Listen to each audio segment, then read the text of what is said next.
कधीच लिहिल्या जात नाहीत, त्या फक्त जगल्या जातात. त्यांना सुरुवात असते पण शेवट नसतो. त्या एखाद्या जुन्या वहीत सापडत नाहीत, त्या मनाच्या अशा पानांवर लिहिलेल्या असतात जिथं काळाची शाई सुद्धा फिकी पडत नाही. माझी आणि तिची गोष्ट ही तशीच होती.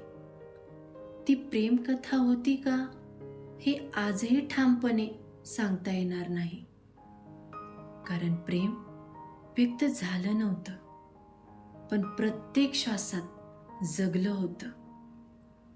कॉलेजचा पहिला दिवस. सगळ्यांच्या डोळ्यात भविष्याचं स्वप्न होतं. नवीन ओळखी, नवीन मित्र, नवीन वर्ग. प्रत्येक जण स्वतःचं जग उभारण्यात व्यस्त होता. आणि त्या गर्दीत पहिल्यांदा तू दिसलीस. त्या क्षणाला काही नाव नव्हतं. ना तो प्रेमाचा क्षण होता, ना आकर्षणाचा. तो फक्त एक साधा क्षण होता, पण आयुष्यानं त्यालाच माझ्या आठवणींचं केंद्र बनवलं. त्या दिवसानंतर कॉलेज तसंच राहिलं, पण माझे डोळे बदलले. ते प्रत्येक चेहऱ्यात तुलाच शोधू लागले. हळूहळू लक्षात आलं, माझ्या दिवसाची सुरुवात घड्याळाने नाही तर तुझ्या दर्शनाने व्हायची. तू कॉलेजमध्ये असलीस की संपूर्ण कॅम्पस उजळल्यासारखा वाटायचा. हवेलाही एक वेगळाच गंध यायचा. कॉरिडॉरमधले आवाजही गाण्यासारखे वाटायचे. आणि ज्या दिवशी तू दिसायची नाहीस, त्या दिवशी सूर्य उगवूनही मनात मात्र अंधार असायचा. तुझ्याशी माझं बोलणं फारसं कधी झालंच नाही, पण मनाने तुझ्याशी हजारो वेळा संवाद साधला. तू समोरून जात असताना मी मनातल्या मनात तुला शुभ सकाळ म्हणायचो.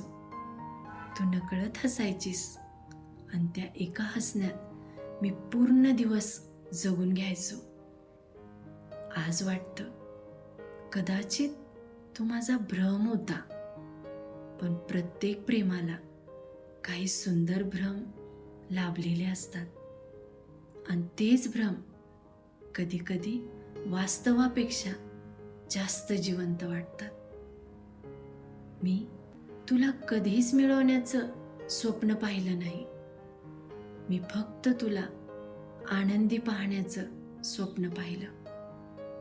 कारण काळानं मला एक गोष्ट शिकवली. प्रेम म्हणजे कोणाला स्वतःजवळ ठेवणं नाही. प्रेम म्हणजे त्याच्या आनंदात स्वतःचा आनंद शोधणं, त्याच्या यशासाठी मनापासून प्रार्थना करणं आणि त्याच्या डोळ्यात अश्रू येऊ नयेत म्हणून देवाकडं स्वतःचा आनंदही गहाण ठेवणं. अनेकदा ठरवलं आज बोलायचं, मनातलं सगळं सांगायचं, पण तू समोर आलीस की शब्द माझी साथ सोडायचे. हृदय इतकं जोरात धडधडायचं की आवाजच हरवून जायचा. मग पुन्हा शांतता, पुन्हा एक न बोललेला दिवस आणि पुन्हा एक अपूर्ण संध्याकाळ. बघता बघता कॉलेजचं शेवटचं वर्षही आलं. कॉरिडॉर तेच होतं, वर्ग तेच होते, बेंचही तेच होते, पण प्रत्येक दिवस सांगत होता हे क्षण आता पुन्हा परत येणार नाहीत. पण मला त्या दिवसांची भीती वाटत नव्हती. मला भीती होती ती तुला शेवटचं पाहण्याची. फेअरवेलच्या दिवशी सगळ्यांच्या चेहऱ्यावर आनंद होता. भविष्यातल्या स्वप्नांची चर्चा होती.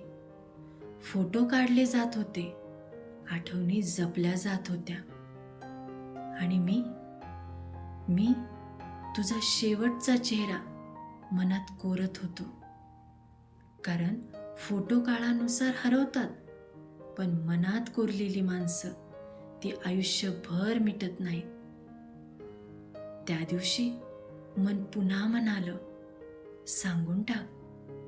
पण शांततेनं पुन्हा एकदा माझा हात धरला आणि मी गप्पच राहिलो. तू निघून गेलीस.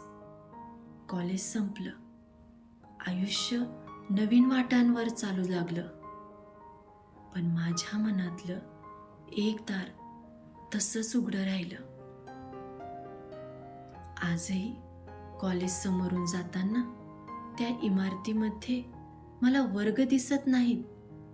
मला शोध लागतो त्या एका चेहऱ्याचा, ज्यानं कदाचित कधी माझ्याकडे पाहिलंही नाही. लोक म्हणतात पहिलं प्रेम विसरून जावं, पण त्यांना कोण सांगणार पहिलं प्रेम विसरायचं नसतं, ते मनात ठेवायचं असतं. कारण काही माणसं आपल्या आयुष्यात राहण्यासाठी येत नाहीत, ती आपल्याला प्रेमाची भाषा शिकवण्यासाठी येतात. आज तू कुठे आहेस? तुझ्या आयुष्यात कोण आहे? तू आनंदी आहेस की नाही? मला काहीच माहित नाही. पण रोजच्या प्रार्थनेत एक वाक्य अजूनही तसंच आहे, देवा, तिच्या चेहऱ्यावरचं हसू कधीच हरवू देऊ नकोस. कारण माझं प्रेम तुला मिळवण्यात नव्हतं. माझं प्रेम तुझ्या आनंदासाठी निशब्दपणे जगण्यात होतं. आणि जर नियतीनं पुन्हा एकदा मला कॉलेजच्या त्या पहिल्या दिवशी नेऊन उभं केलं, तर मी पुन्हा तुलाच निवडेन, पुन्हा तुझ्यावरच प्रेम करेन. फरक एवढाच असेल, यावेळी मनातलं सांगण्याची घाई करणार नाही. कारण आता कळलंय, काही प्रेमकथा पूर्ण झाल्या तर सुंदर वाटतात, पण काही प्रेमकथा अपूर्ण राहिल्या म्हणूनच अमर होतात. माझ्यासाठी कॉलेजची सर्वात सुंदर आठवण इमारत नव्हती, वर्ग नव्हते, मित्र नव्हते, ती फक्त तू होतीस. एक अशी व्यक्ती जिनं कधी माझ्यावर प्रेम केलं की नाही हे मला कधीच कळलं नाही, पण तिच्यावर मी मनापासून निस्वार्थपणे आयुष्यभर पुरेल इतकं प्रेम केलं. म्हणून काही प्रेमांना शेवट नसतो, कारण ते संपत नाहीत. ते फक्त आठवणी बनून प्रत्येक धडधडीत जिवंत राहतात. आणि माझ्या प्रत्येक धडधडीत आजही एकच नाव निशब्दपणे उमटतं, तू.